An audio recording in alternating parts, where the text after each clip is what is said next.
नमस्कार स्टूडेंट्स, मैं doctor Amit Kesarwani, founder and director अनुसंधान एकेडमी इलाहाबाद, आपका अनुसंधान एकेडमी के यूट्यूब चैनल पर हार्दिक स्वागत व अभिनंदन करता हूँ।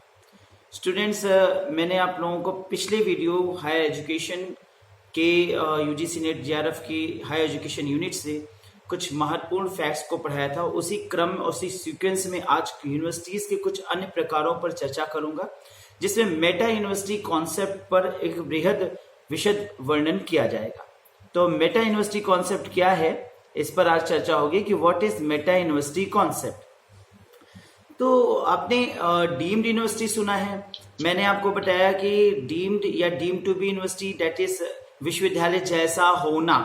Actually they were not prepared, they are not maintained under the act of UGC, यानी UGC के एक्ट के तहत नहीं ओपन हुए और उनकी स्थापना किन्हीं अन्य आधारों पे पहले हुई या बाद में हुई, और उनमें क्वालिटी हायर एजुकेशन या विश्वविद्यालय के समतुल से ज्यादा पाए जाने की वजह से उन्हें विश्वविद्यालय जैसा होने का गौरव दिया गया। ये था डीम्ड विश्वविद्यालय के विषय में, जिसके संबंध में मैंने डीम्ड यूनिवर्सिटी पर एक पूरा वीडियो आपको अपलोड करके दिया है। फिर मैंने आपको वर्चुअल यूनिवर्सिटी पढ़ाया। Virtual university, as you all know that, वो यूनिवर्सिटी, ऐसे विश्वविद्यालय को वर्चुअल यूनिवर्सिटी कहते हैं जो कि जनरली विश्वविद्यालय परिसर के रूप में चाहे वह मौजूद हो या ना हो, परंतु नेट या डिस्टेंस एजुकेशन के माध्यम से शिक्षण व्यवस्था को करता है। यानी डिस्टेंस एजुकेशन के माध्यम से वो शिक्षण की व्यवस्था सबके लिए उपस्थित करता है।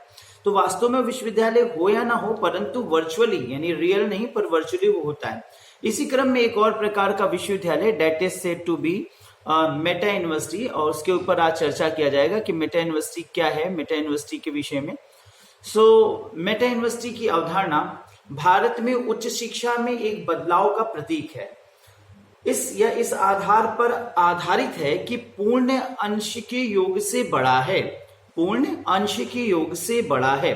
भागीदारों की उत्कृष्ट सहयोग पर स्थापित मेटा विश्वविद्यालय की अवधारणा कार्यक्रमों, गतिविधियों और संस्थानों के बीच ऊर्जा का निर्माण कर बेहतर तालमेल का निर्माण कर सकती है। यह संचार, सहयोग और सहकारिता के लिए एक मंच प्रदान करता है, जो छात्रों को परिसरों के भय और स्थान की बाधाओं से मुक्ति प्रदान करता है, जिससे वह अपने संसाधनों का अधिकतम उपयोग कर सके। भारत के बढ़ते आईटी उपकरणों का उपयोग करते हुए मेटा विश्वविद्यालय की अवधारणा पारंपरिक प्रणालियों की तुलना में ज्ञान वृद्धि के नए अवसरों को जोड़ती है। स्टूडेंट्स, मेटा विश्वविद्यालय। अब मेटा का क्या मीनिंग है? अगर हम मेटा फिजिक्स को देखें तो मेटा तत्व मीमांसा का मतलब होता है बृहद, और फिजिक्स यानी तत्व, यानी किसी तत्व की बृहदतम रूप से उसको समझना, गहराई से एनालिसिस करना। इस प्रकार से मेटा का मतलब होता है मीमांसा मतलब ग्रेट, यानी ह्यूज, बहुत ज्यादा, बहुत बड़ा। अब इस दृष्टिकोण से क्या यह विश्वविद्यालय साइज में बड़ा होता है, या ऐसे विश्वविद्यालय जिनमें कोर्सेज बहुत चलते हैं, या ऐसे विश्वविद्यालय जिनकी जो विश्व में कई विशेष बीमाएं या विशेष प्रकार के कोर्सेज लेकर वर्क कर रहे होते हैं? तो ऐसा कुछ नहीं, ये एक कॉन्सेप्ट है। मेटा विश्वविद्यालय वास्तव में एक कॉन्सेप्ट है, ना कि किसी नए प्रकार के भवन की बात हो रही है। मेटा विश्वविद्यालय एक कॉन्सेप्ट होता है जिसके अंतर्गत हम शिक्षण को एक बृहत्तम रूप से देने का प्रयास करते हैं, जिसमें हम सबसे ज्यादा अप्रोच, यानी सभी को अप्रोच, शिक्षा के सबसे ज्यादा सुलभ बनाने और मैक्सिमम रूप से लोगों तक अप्रोच कराने का प्रयास करते हैं। अब इसका उदाहरण इस प्रकार से, इसको इस उदाहरण से समझा जा सकता है, जैसे मान लीजिए कि मैं एक टॉपिक पर आपको एक्सप्लेनेशन कर रहा हूं। सपोज हम मेटाफिजिक्स कॉन्सेप्ट को आप सबको समझा रहे हैं। अब इसी कॉन्सेप्ट पर मैं इसी समय अपने इस वीडियो में ही बगल में अपने लेफ्ट साइड में एक और एक्सपर्ट को, और साथ में हमारे राइट में भी 2-3 अन्य एक्सपर्ट्स को जोड़ लें। यानी एक ही टॉपिक पर 4-5 लोग एक समय में विशद विश्लेषण करें और वो सारे लोग एक ही टॉपिक पर डिस्कस करें और जाहिर सी बात है एक ही टॉपिक पर लेक्चर दें और उसी में स्टूडेंट्स सभी तरफ से वहां पर एक जगह आ जाएं और स्टूडेंट्स भी क्रॉस क्वेश्चन कर सकें और एक दूसरे से जानकारी ग्रहण कर सकें। तो यहां पर ये समझ में आएगा कि जनरली मैं अगर किसी टॉपिक पर आपको कोई बात बता रहा हूं तो मेरा जो बताना है वो एज यूजुअली एक नॉर्मल बातें कहना हो गया या मैं एक अपने वैचारिक भावनाओं से किसी चीज को व्यक्त करूंगा, लेकिन हो सकता है मुझसे भी बेहतर मेरे कुछ अन्य साथी मित्र जो इस बात को एक्सप्लेन करने के लिए आए हैं वो और बेहतर रूप से इसी कॉन्सेप्ट को समझा सके। जाहिर सी बात है एक ही कॉन्सेप्ट पर कई लोगों को एक साथ जोड़ दिया गया तो बृहद स्तर पे बृहद स्तर पर शिक्षण हो सके। तो जब इस प्रकार से कोई विश्वविद्यालय एक ही विषय या किसी एक कोर्स पर दो से अधिक या एक दो अधिक या तीन चार अन्य विश्वविद्यालयों के एक्सपर्ट्स को एक ही जगह पर यूनाइट करके एक प्रकार से कहा जाए कि सभी विश्वविद्यालय या दो चार विश्वविद्यालय जो आपस में किसी एक कोर्स कंटेंट को कराने के लिए जुड़े हैं वो एक ही लेक्चर हॉल में उपस्थित हो जाए, just like a seminarative level, seminar स्तर का शिक्षण हो और इसी पर यहाँ पर एक ही विश्वविद्यालय में उस कोर्स से संबंधित तीन चार अन्य विश्वविद्यालय के बच्चे आकर एक ही जगह एकत्रित हो जाए तो ज्ञान की गंगा यानी एक प्रकार से ज्ञान की गंगा सब तरफ से बह करके बच्चों को प्रभावित करेगी और इस प्रकार से ज्यादा ह्यूज लेवल पर, अब समझिएगा ह्यूज लेवल पर ज्यादा से ज्यादा शिक्षण प्राप्त हो सकेगा। इस प्रकार से देखा जाए तो किसी एक अंश द्वारा ज्ञान प्राप्त होने के बजाय पूर्ण यानी कई एक तत्वों के द्वारा कई एक अंशों के द्वारा सहयोग से ज्ञान प्राप्त करना, इसीलिए इसमें जो कॉन्सेप्ट कहा गया वो पूर्ण अंश के योग से बड़ा है। यानी ये प्रेमिसेस इस पर आधारित है कि whole is greater than the sum of parts, यानी समग्र को ही ले आया जाए तो अंश से बड़ा होगा और वो बेहतर होगा। तो भाई मैं एक अंश हूं और अगर मैं अपने कई सीनियर्स को, कई एक्सपर्ट्स को, कई साथियों को किसी एक टॉपिक को एक्सप्लेन करने के लिए जोड़ लूं तो it will become a focused work, it will become a great and huge conceptual work. तो वो बहुत अच्छा प्रोडक्ट देगा, बहुत अच्छा रिस्पॉन्स देगा, बहुत अच्छा नॉलेज निकल के आएगा, कॉन्सेप्ट और क्लियर हो जाएगा। तो इस प्रकार से देखा जाए कि कुछ ऐसी आधुनिक, कुछ ऐसे विचारधाराओं के साथ कुछ शैक्षणिक संस्थाएं आज एक साथ किन्हीं एक कोर्स को कराने के लिए जुड़ रही हैं और उनका इस प्रकार से आपस में जुड़ना, कॉन्सेप्ट को देना और लोगों का या स्टूडेंट्स का वेलफेयर के दृष्टिकोण से शिक्षण करना इसी कॉन्सेप्ट के अंतर्गत रखा जाता है, जिसमें अपने संस्थानों को अधिकतम उपयोग कर सके। अब यहाँ पे देखा जाए तो आईटी टूल्स यानी इंफॉर्मेशन टेक्नोलॉजी के औजार। अब इंफॉर्मेशन टेक्नोलॉजी का औजार तो जाहिर सी बात है ऑनलाइन कॉन्सेप्ट का भी प्रयोग किया जा सकता है।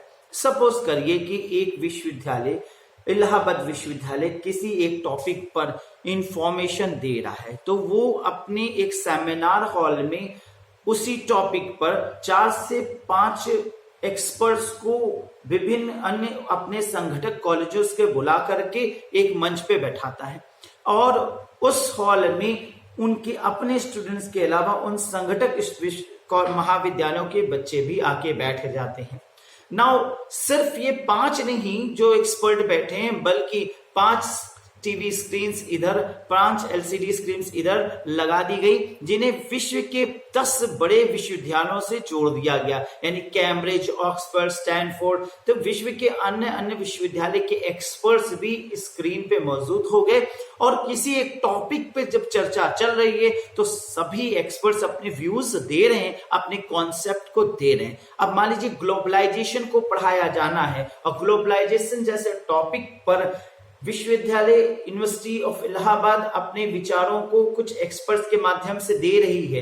अब वहीं पे कैम्ब्रिज और ऑक्सफोर्ड, स्टैनफोर्ड विश्वविद्यालय के भी एक्सपर्ट टीवी स्क्रीन के माध्यम से अपने विचारों को स्टूडेंट्स को दें तो इससे सबसे ज्यादा लाभ किसको होगा? स्टूडेंट्स को होगा। और इससे सबसे ज्यादा प्रभावित क्या होगा? शैक्षणिक तंत्र, अध्यापन तंत्र, अध्यापक वर्ग प्रभावित होगा, क्योंकि ऐसे में जब मुझे ये दिखेगा कि मुझे कई लोगों द्वारा देखा जा रहा है, तो मुझे में एक प्रभाव पैदा होगा कि मुझे बेहतर रूप से प्रदर्शित करना है। इस प्रकार से शिक्षक तंत्र, शिक्षण तंत्र भी एक प्रभावित वर्ग प्रभावात्मक रूप से कार्य करेगा और बेहतर अपना सर्वोत्तम देने का प्रयास करेगा। और इस प्रकार से किसी अंश के द्वारा सिर्फ ना देकर बहुअंश को यानी समग्र को इसमें संकलित करने का तत्व रखा जाता है। अब इसके अंतर्गत देखा जाए तो क्या क्या बातें हमें दिखती है। सबसे पहली बात, कार्यक्रम अपने अपेक्षित परिणामों के साथ सभी हितधारकों को लाभ पहुंचाता है। तो ऐसे ही कार्यक्रमों में जो इस प्रकार के मेटा यूनिवर्सिटी कॉन्सेप्ट कार्यक्रम रखे जाते हैं, ये क्या है? जो अपेक्षित परिणाम, जो इसने परिणाम सोचा है, जो एक्सपेक्टेड आउटकम्स बनाया है, उसके साथ जितने लोग इसमें भागीदार हैं, सभी भागीदार को, ऑल द स्टेक होल्डर्स, जितने भागीदार हैं सबको प्रभावित करता है। The program will bring benefits to all stakeholders with its expected outcomes. Not only the students but also the teachers also get more information and they are also very enriched by this type of method of education. दूसरी बात, नए कार्यक्रम संचालित किए जा सकते हैं, new programmes. तो जनरली क्या होता है कि जब मर्जिंग होता है तो कुछ चीजों को अगर मिलाया जाए तो कुछ नए प्रकार की चीजों का एक प्रकार से आउटकम होता है। तो 2 से 3 कोर्सेस को भी जोड़कर, अब जैसे mass communication, IT, information technology और कई वर्चुअल एजुकेशन को जोड़ करके एक नया कोर्स बनाया जा सकता है, जिसको नए प्रकार से बच्चों को प्रोवाइड किया जा सकता है। तो नए नए प्रकार के कोर्स डेवलप हो सकते हैं। जैसे मान लीजिए मास कम्युनिकेशन के कुछ एक्सपर्ट्स ने सिलेबस ऑफ मास कम्युनिकेशन से कुछ महत्वपूर्ण बिंदु को जो आम जीवन में प्रयोग में आते हैं उसको रख लिया। इसके अलावा master and business administration MBA के कोर्स से भी कुछ चैप्टर्स जो इक्विवेलेंट बेनिफिट्स को हैं सोसाइटी के अंदर एडमिनिस्ट्रेटिव लेवल पे उसको रख लेते हैं। आईटी टूल्स से यानी आईसी इंफॉर्मेशन कम्युनिकेशन टेक्नोलॉजी के कुछ चैप्टर्स या कुछ अध्यायों को इसमें ऐड कर लिया जाए। इस प्रकार से 3-4 अलग अलग विभिन्न विषय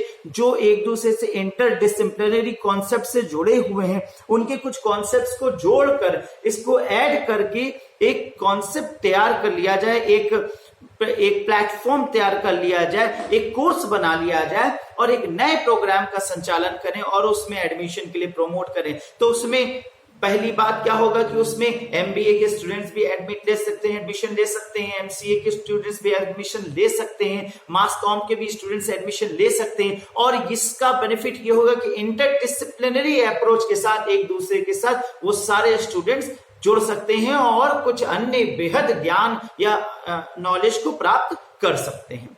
तीसरी बात कि ये लचीला प्लेटफॉर्म प्रोवाइड करता है, यानी यहाँ पे इजीली फ्लेक्सिबल मूवमेंट हो सकता है। जैसे मान लीजिए कि आईआईटी दिल्ली और आईआईटी दिल्ली और दिल्ली यूनिवर्सिटी, अब आईआईटी दिल्ली और दिल्ली यूनिवर्सिटी दोनों दिल्ली में हैं, लेकिन दोनों के स्टूडेंट्स, अब सपोज करिए जामिया इस्लामिया भी इंक्लूड कर लीजिए, 3 यूनिवर्सिटीज है, लेकिन तीनों के स्टूडेंट्स आपस में एक दूसरे विश्वविद्यालय में जा नहीं सकते। लेकिन अगर किसी ऐसे प्रोग्राम का डेवलपमेंट किया जाए जिसमें तीनों विश्वविद्यालय के एक्सपर्ट्स मिले और तीनों विश्वविद्यालय के एक्सपर्ट अपने विशेष तत्वों के साथ लोगों को जोड़ने का प्रयास करें, एक साथ यूनाइट हो, एक साथ अपनी बातों को कहें, तो जाहिर सी बात है कि यहाँ पर एक जो भय का माहौल है वो कम होगा और आपस में सभी स्टूडेंट्स जुड़ने का प्रयास करेंगे। और कभी हम जामिया में, कभी हम आईआईटी में, कभी हम दिल्ली यूनिवर्सिटी में आ जा सकेंगे। तो इस प्रकार से देखा जाए तो जो हमारा एक भय का माहौल है, टेरनी का माहौल है, वो भी कम होगा। चौथी बात, जाहिर सी बात है, व्यापक पहुंच होगा, भूगोल और परंपरा के भय को दूर करेगी, यानी कि जाहिर सी बात है परंपरावादी सोच से हम बाहर निकलेंगे, नए आधुनिक विचारधाराओं से लेस होंगे, नए विचारधाराएं हम में प्रवेश करेंगी और हम नए तथ्यों को सोच सकेंगे। 5वां है ग्रेटर इंटर और ट्रांस डिसिप्लिनरी परिप्रेक्ष्य को जन्म देगा। तो जाहिर सी बात है कि एक दूसरे विषय से हम लिंक करेंगे तो नए विचारधारा, बड़े स्तर पर नए विचारधाराओं को और 2-3 विषयों की जो एकीकृत चीजें हैं, जो समन्वित चीजें हैं, जो इक्वल थिंग्स हैं, उनको ऐड करने का प्रयास करेंगे। छठवां है कि संस्थानों के बीच सहयोग और सहकारिता का उच्च स्तर निर्मित होगा।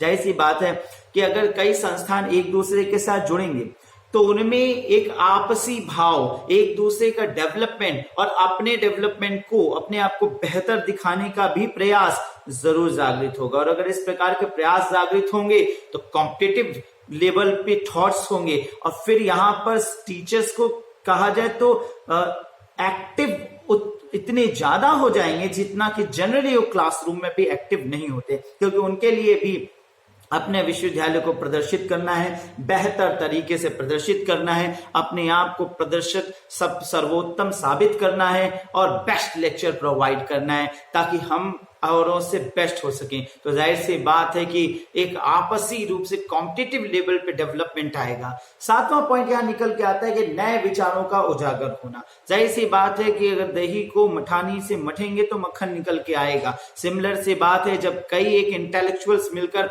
आपस में एक साथ बात करेंगे, विचारों को रखेंगे और एक बड़े स्तर पे वैचारिकी उत्पादन होगा तो नए प्रोडक्शन, नई बातें, नए थॉट्स निकल के आएंगे। और जो सबसे इंपॉर्टेंट बात है, समस्या समाधान के लिए नवाचार को जन्म होगा। नवाचार का जन्म होगा, डेट मीन्स नए नए विचारिकी, नए थॉट्स निकल के आएंगे, नए न्यू इन्वेंशंस होंगे और नई बातें एक प्रकार से समराइज होंगी, नए चीजें या अपनी समस्या को समाधान करने के नए विकल्प निकल के आएंगे। तो ये इस प्रकार से देखा जाए तो बहुत कुछ इसके अंतर्गत हो सकता है। एक उदाहरण मैं यहाँ प्रस्तुत करना चाहता हूं जो वास्तव में हुआ और जिसके तहत जिस पर एक प्रश्न भी आया था। उदाहरण है सन 2012-14 के प्रारंभिक पाठ्यक्रम के लिए डिग्री प्रोग्राम मोटे तौर पे दिल्ली यूनिवर्सिटी में क्लस्टर इनोवेशन सेंटर CIC और जामिया मिलिया इस्लामिया विश्वविद्यालय की सेंट्रल इंस्टीट्यूट ऑफ एजुकेशन के संयुक्त प्रस्ताव पर प्रस्तावित पत्र व पाठ्यक्रम तैयार किया गया, जिससे कि छात्रों को कुछ सैद्धांतिक व संपोषणीय ज्ञान निर्माण को बढ़ावा दिया जा सके। इस प्रकार से एक प्रोग्राम नया रखा गया जिसमें ये 2 विश्वविद्यालय आपस में जुड़ करके किसी नए प्रोग्राम को संचालित करने के लिए दोनों ही विश्वविद्यालय के छात्रों को यूनाइट करने पर बल देते हैं। अब अगर हम सारांश में कहें तो मेटा विश्वविद्यालय क्या है, तो स्पष्ट है कि मेटा विश्वविद्यालय कोई फिजिकल कॉन्सेप्ट नहीं है। सबसे पहली बात, Meta university is not a physical concept, एक भौतिक संरचना नहीं है। स्पष्ट होना चाहिए कि मेटा विश्वविद्यालय that is Meta university is not a physical concept, ये एक फिजिकल कॉन्सेप्ट नहीं है, इट्स अ मेंटल कॉन्सेप्ट, ये एक मानसिक अवधारणा है, mental concept, it is a mental concept, ये मानसिक अवधारणा है। मस्तिष्क तत्व का विकास होता है, मेंटली हम इस बात को सोचते हैं कि हमें क्या करना है। दूसरी बात, यह एक बहुआयामी अवधारणा है, मल्टी डायमेंशनल एस्पेक्ट, किसी एक एस्पेक्ट के साथ नहीं, मल्टी डायमेंशनल एस्पेक्ट, जहां व्यक्ति के ज्ञान के विस्तृत विकास हेतु विश्वविद्यालय के मध्य एक साम्यीकरण, इक्वलाइजेशन, यानी कई विश्वविद्यालयों का आपस में मिलना, साम्यीकरण बनाया जाने पर बल दिया जाता है, जिससे व्यक्ति को एक विषय पर स्पेशलाइजेशन प्राप्त हो सके तथा ज्ञान हेतु परिसर की बाध्यता से मुक्ति प्रदान हो सके। हाल ही में दिल्ली विश्वविद्यालय और जामिया मिलिया विश्वविद्यालय के मध्य इस अवधारणा को अपनाया गया, जिस पर UGC नेट पे यह प्रश्न सन 2014 में आया। तो ये महत्वपूर्ण एस्पेक्ट है कि नए प्रकार के कॉन्सेप्ट डेवलप हो रहे हैं और नए प्रकार के इन कॉन्सेप्ट को समझना बहुत जरूरी है, क्योंकि इन पे एग्जामिनेशन में क्वेश्चन जरूर आ रहे हैं। तो स्टूडेंट्स, मैंने आपको यहाँ पर मेटा विश्वविद्यालय कॉन्सेप्ट पे वृहद विश्लेषण दिया और अगर आपको ये वीडियो मेरा मेटाविस्ट डेली कॉन्सेप्ट पे बेहतर लगा हो, अच्छा लगा हो, तो जाहिर सी बात है लाइक कीजिए, शेयर कीजिए, कमेंट कीजिए, जितना हो सके अपने फ्रेंड्स को इसको बताइए। और आपको अगर ये वीडियो सीक्वेंस ठीक लगा हो तो अगर आप इस पे प्रमोशन करेंगे, कमेंट्स करेंगे, तो मेरा मोटिवेशन बढ़ेगा और मैं और भी नए नए वीडियोस आपके लिए अपलोड करता रहूंगा। स्टूडेंट्स, मैंने इस वीडियो में आपको मेटा यूनिवर्सिटी कॉन्सेप्ट को बताया। इसके बाद मैं और भी हायर एजुकेशन के कुछ महत्वपूर्ण फैक्ट के साथ जल्दी अन्य वीडियोस में उपलब्ध होऊंगा। तब तक के लिए नमस्कार, धन्यवाद।